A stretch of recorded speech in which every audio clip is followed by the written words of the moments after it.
बाबा जयदेव जी महाराज इनके चरणों में अर्पण करते हैं। ईश्वर भगवान और विशिष्ट अदृश्य शक्तियों को बोलते हैं। सारे सारे आपको पद वो खड़े आसन पर आ रहे हैं। सभी माता पिता बने हैं तो बड़े दिल के साथ चलेंगे। आज कल हम सभी सत्संग में रहने के लिए बड़ा ही सौभाग्य है। आज 11 फरवरी 2025 और 11 फरवरी 2012 गुरु महाराज इस धरती पर इस धरा पर आए थे और इस धरती को उन्होंने अपने चरण कमलों से पवित्र और पावन किया था। तो उस दिन से लेकर हर साल यहाँ पर हमारे आप हम सब यहाँ पे आकर ये गुरु महाराज का अभिनव दिवस मनाते हैं। आज की तारीख बड़ी शुभ है और ये जो सत्संग आज यहाँ हो रहा है, भले आज यहाँ पर बहुत कम लोग हैं, लेकिन एक बात हम सबको याद रखना होगा कि एक समय ऐसा आएगा कि आज की इस सत्संग के लिए यहाँ पर बैठने के लिए जगह नहीं होगी। जय। क्योंकि आज का ये दिन ऐसा ऐतिहासिक होने वाला है कि बहुत बड़ी ख्याति होगी। इसीलिए हम सभी पवित्र भगवान शायद गुरु महाराज ने ये मौका हम सब लोगों को दिया।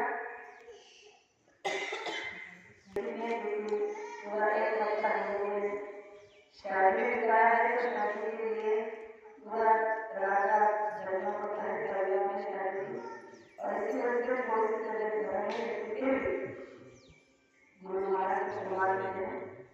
तो आज का ये दिन ये तारीख आगे चलकर संसार में एक बहुत बड़ा इतिहास के रूप में इस तारीख की गणना होगी। सोमा वर्तमान सौभाग्यशाली है कि गुरु महाराज ने ये मौका दे कि ये तारीख मनाने का सौभाग्य आज हम आप लोगों को दिया है।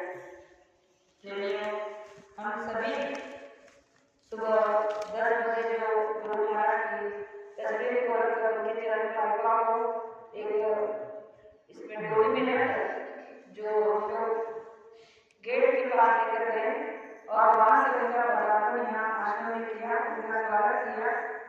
तो गुरु महाराज यहाँ पर विराजमान होते हैं और उनकी दया और पराक्रम सब पर बरसती रहेगी, मिलती रहेगी। तो ये सौभाग्य उन्हीं लोगों को मिला है जो इसके अंतर्गत थे। संसार में कितने लोग हैं और आसपास में हमारे सभी गांव के सत्संग भाई बहन हैं, सभी को पता था, सभी संगठनों को आज की तारीख दिन पता था कि 11 तारीख को गुरु आगमन दिवस का सत्संग रखाया है। लेकिन यहाँ पर लोग समझ नहीं पहुंच पाए। क्यों नहीं पहुंच पाए? क्योंकि ये हर किसी की भाग्य की बात होती है। हमारे आपके भाग्य में था, इसलिए ये मौका आपको मिला। तो प्रेमी हमें केवल गुरु महाराज का इंतजार करना है। इंतजार करना अभी भी हमें जारी रखना है।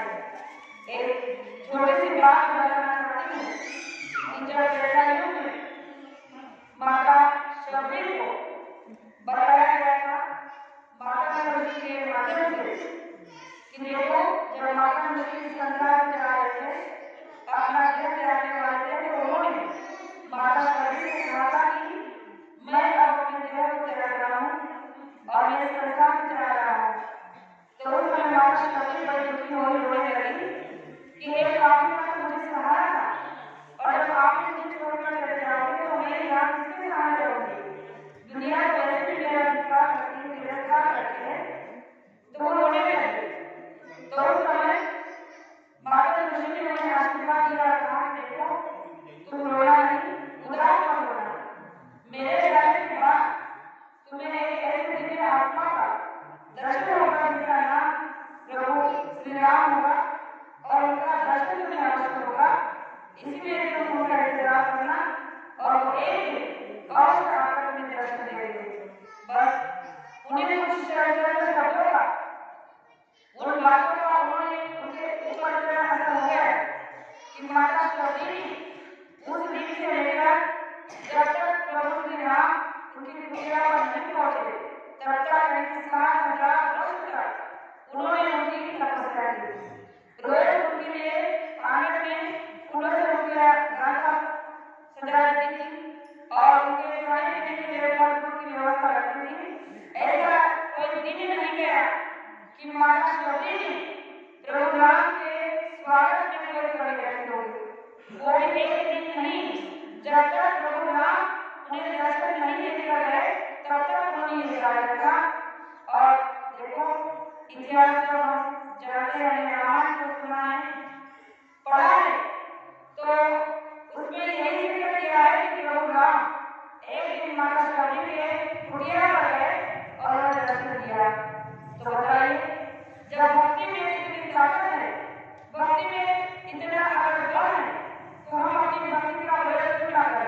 इंतजार करने का मौका दिया है और कहा है कि समय का इंतजार करो।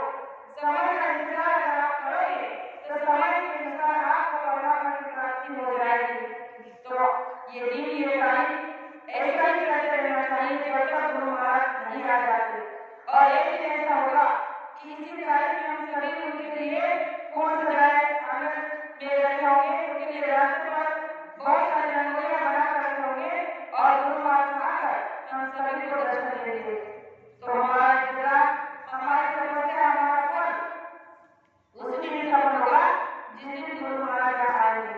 तो हमें भी यही माता सभी की तरह अपनी भक्ति को प्रबल करना है, दृढ़ करना है और इसी के माध्यम से हमें चलते रहना है।